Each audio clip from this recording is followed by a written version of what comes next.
here, so I'm going to start until he replies back to me to tell you who he is. He's an awesome guy. All right, first, if you just bear with me a minute, we have technical difficulties sometime. You know, it happens. All right, first, he wrote this wonderful book called Vietnam, Our Story, One-on-One. I received it a few days ago. It's individual stories on different people associated with Vietnam. Just got done explaining to my audience who you were and the beautiful book you sent me, and I went over the details of your book, and I went over the dedication as well, which I thought was beautiful. So first of all, Gary, thank you very much for sending me the book, the angel coin to protect me, the special copper coin, and of course, the Marine Corps stickers. Thank you, my friend. You are very welcome, Mike. I appreciate you. Your stories, I just started into the book, and each story in itself is a lifelong journey of what they did to support our country during a very, not just unpopular war, but a war that most people pretend to forget. That would be the easy part. Yes, it would. Yes, it would. Forgetting is very easy. Yes, it is. Yes, it is. Can you do me a favor? What was the main reason that you put together this book? To tell individual stories of people that had no identity at the time? Well, no, the truth is I was reading the newspaper one day, and in the newspaper there was a full page of veterans who were in prison, and their stories just grabbed me about what made them end up in prison or what caused them to do what they did. And I laid the paper down and I said, I'm going to write a book. And that's how it started. 2 seconds before that, I had no plan to do a book. Then when I started, I found it easier to rob a bank rather than get into the prisons to talk to the veterans. So I opened it up to any veteran who would be willing to write their story to do for other people in need. That's how it started. That is a beautiful thing. And as you know, there's a lot of people that don't have a voice from what happened. I can tell you where mine began, but way back when, for me, as a young boy, my uncle took me to the Vietnam Memorial when it first opened up. He served in Vietnam, told me some stories probably I was too young to hear. And then when he brought me to the memorial, Gary, and started pointing and tracing the names on a piece of paper, I could see him for the first time show emotion. And I realized that he told me how bad it was when he got home, how much he was ostracized and chastised and picked on for being in this war. And I realized how much more it meant to him when we went together to the memorial. It is an amazing place. It's an amazing place. It is. The stories are real. And I understand why a lot of people don't share the stories. But I do think in today's youth and what we're all witnessing in the news, Gary, that there's a lot of these kids that would find these stories to be the greatest movie they never saw if they just sat and listened to how important they are. I agree with that. I speak at 30 to 40 high schools a year, and the kids' reaction to some of the things I talk about, they absolutely don't believe that it happened in this country to our veterans. I honestly believe that coming home was one of the hardest parts of Vietnam. And what is the main thing that brings you to that statement? What was the hardest part when you got home? The fact that like today's veterans are either celebrated versus being lauded? I think it was the non-welcome. You know, for the most part, we had to sneak home.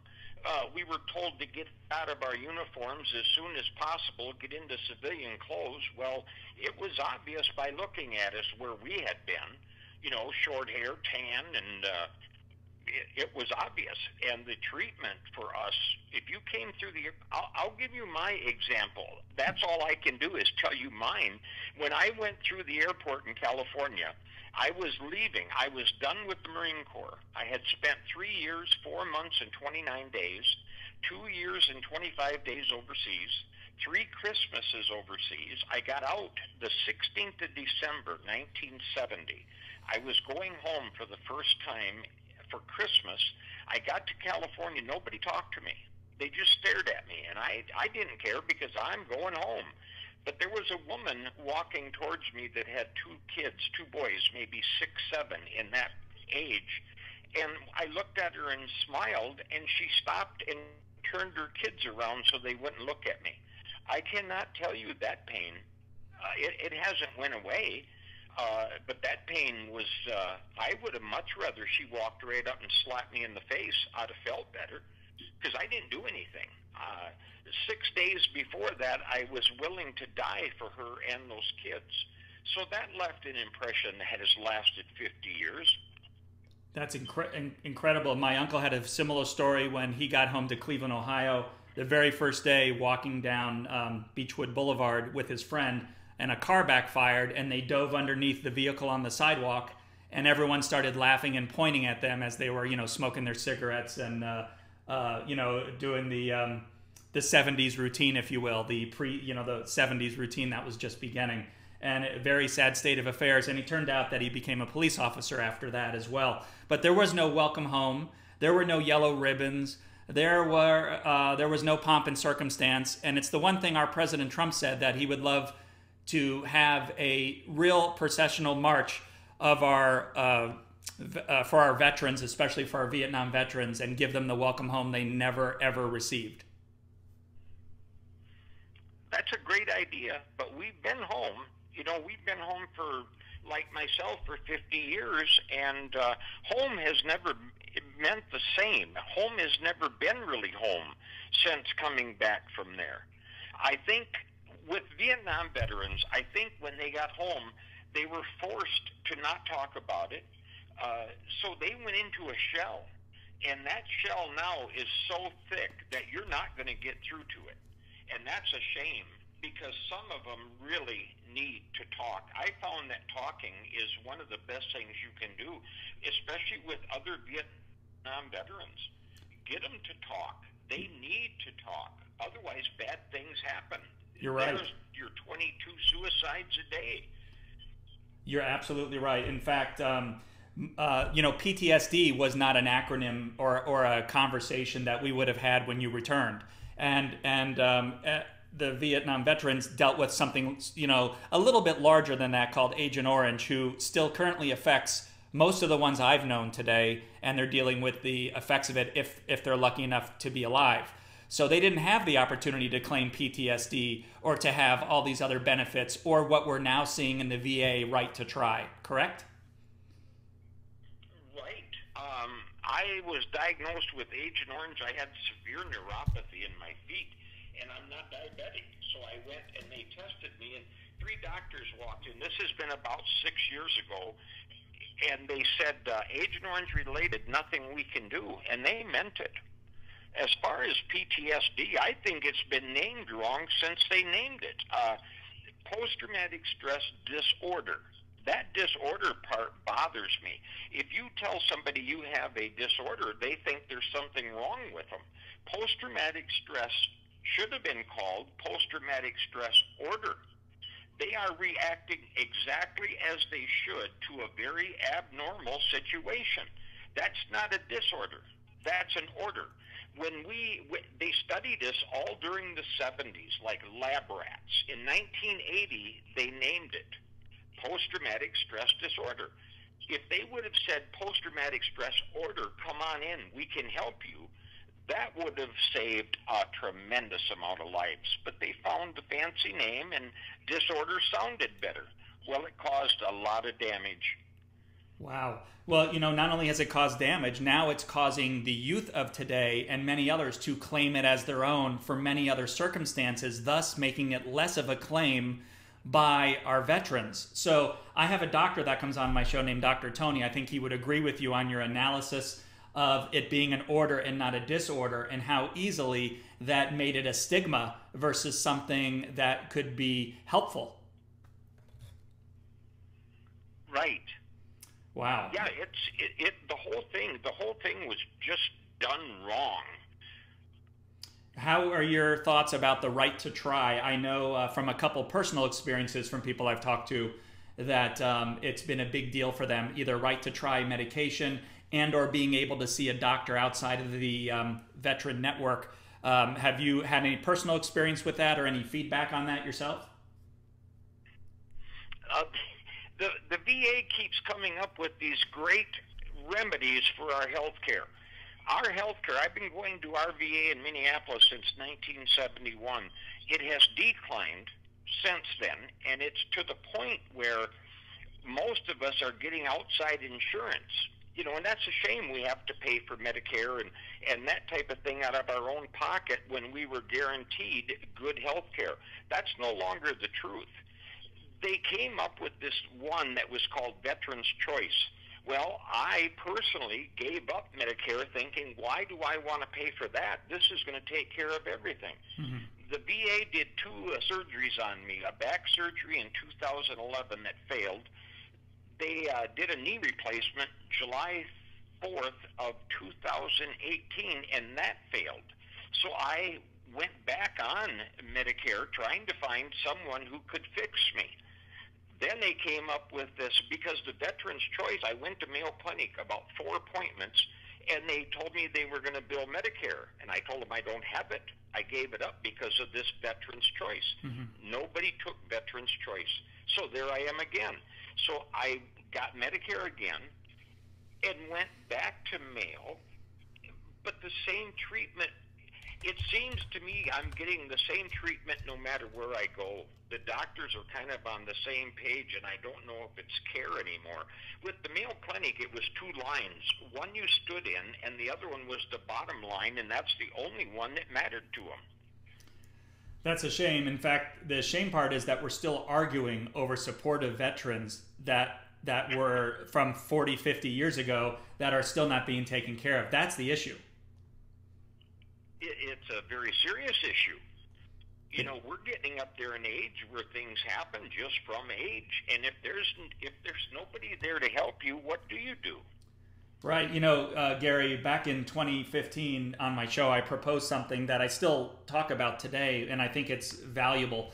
All the money you just saw put out for this coronavirus, the trillions, 2.2 trillion. And then prior to that, we spent hundreds of billions. This year will be almost 400 billion on illegals and refugees. And I could sit here and tell you, Gary, for that same money, I could guarantee that every veteran sees a doctor the same day no matter what, that every veteran never pays taxes again and still have money left over. And yet we're still sitting here talking about ways we can get a veteran to a doctor and 22 dying of suicide per day. The simple thing is why? Right. Why is it that way? Is it just because we have people in charge that don't care? I called the VA in Minneapolis about 3 weeks ago, and the gal I was talking to, I asked her, who's the director of our VA in Minneapolis? I've never heard. Do you know who it is? And she said, no, I don't know who that is. Now, I got thinking, if you don't know who your boss is, how is that thing even working? So I continued to ask, and I asked 3 people. Nobody knew. The third one says, let me look it up for you. So she did and gave me an email address. Well, needless to say, 2 emails to him, we're done talking. He won't respond to me again because of the questions I asked him. He'd been in charge of this VA for 9 years and nobody knew him. What kind of a care are we going to get with that situation if you don't know who your boss is? Right. I would call that a placeholder. It's just sad. Very sad. In fact, I'm glad, President Trump took time to at least take the next steps for the Veterans Administrations that others wouldn't take. And of course, it's not going to be enough because he has so many people fighting him on it. And yet people forget that 1% protect the 99% of us. And it's a shame that we're still arguing over this. And all the money you just saw go out the door and none of it earmarked. And the Veterans Administration, Gary, stepped up and during this crisis, and they gave their empty beds to help with the COVID support. Right. I can't even go to our VA until after June 1st, and they don't even know when that'll be. And I've got some issues that need to be addressed, but if we can't go, how do we get care? Absolutely. And one of the things I've advocated for back in the old days, we used to have home doctor's visits. And during the Wuhan virus, now you're seeing people do telemedicine. But I believe that one of the things that we should be giving veterans when they return is that they should have a doctor to see them anywhere, meaning home. Many of the people that have PTSD, however you want to call it now, Gary, don't just show up to the doctor because they don't want to. A lot of them can't leave their home. They like that environment. They like to stay there. They don't want to go outside for many reasons that they haven't overcome and all that. So a home visit is an option and something that we should prepare to, at least to offer to give them as an option. That would be nice. You know, the one good thing that I see in all of this is people like you, Mike. People that are willing, after all this time, to still think it's important enough to talk about. Without people like you, we have a voice that's going into an empty can. The echo sounds kind of nice, but the result is the same. You're right. So I admire and I appreciate what you are doing, and I sincerely mean that. I appreciate you saying that. It's been in my family for a while. When my mom's father, who passed away, fought in World War II, I have the letters he wrote my Nana, who also passed away, when she was pregnant with my mother. So I got to get inside the mind of a person who is in the worst circumstances, trying to let himself drift away into a dreamland to speak to his wife about her birth of an upcoming daughter. So, you know, those types of stories need to continue to be told, similar to the ones in your Vietnam Our Story book, One-on-One. One of the people in our audience just said he's going online to buy one right now. And I said, these stories need to be told. They need to be shared, spoken, read, audio, video. They need to be told. And the more we do that, Gary, the better chance we have of getting the attention, interest, and the desire to do something proper once and for all. That's well said and meant. You know, it's the whole thing is so simple that they complicate everything. It's simple. Somebody leaves their home, their family, their friends to defend your freedom, and they come back and you treat them like a bastard child. Something's wrong with that mentality. Absolutely. I would be so grateful. I keep in touch with several veterans, and some are overseas now. I have 3 friends that are overseas now, and I'm always positive with them. I couldn't imagine saying something bad to those people. If it's not for them, we would be doing a lot of things different in this country. You're absolutely right. I mean, Gary, every one of your lives changed. You're all in high school. You're all doing what all our high schools do. And then all of a sudden, some of you at 17, 18, 19, leaving your smiles behind, end up in the worst circumstance. And within a few months, you're on the battlefield. Imagine being thrown into that and then arriving back home, you know, within a year and a half later, if you're lucky, and, you know, being laughed at. Yeah, at least laughed at. Yeah, right. You know, for me, I turned 18 in May 1967. I went down the next month and joined the Marine Corps. I never had a draft notice, a draft card, or anything. I just decided if your country asks you to serve, you serve. No question asked. That's our generation then. I came from a town of 400 people in Minnesota, Mazeppa. Great place to grow up. I would bet there are 10% of those 400 people went to Vietnam. Brothers, families of brothers, 3 brothers at a time, may not have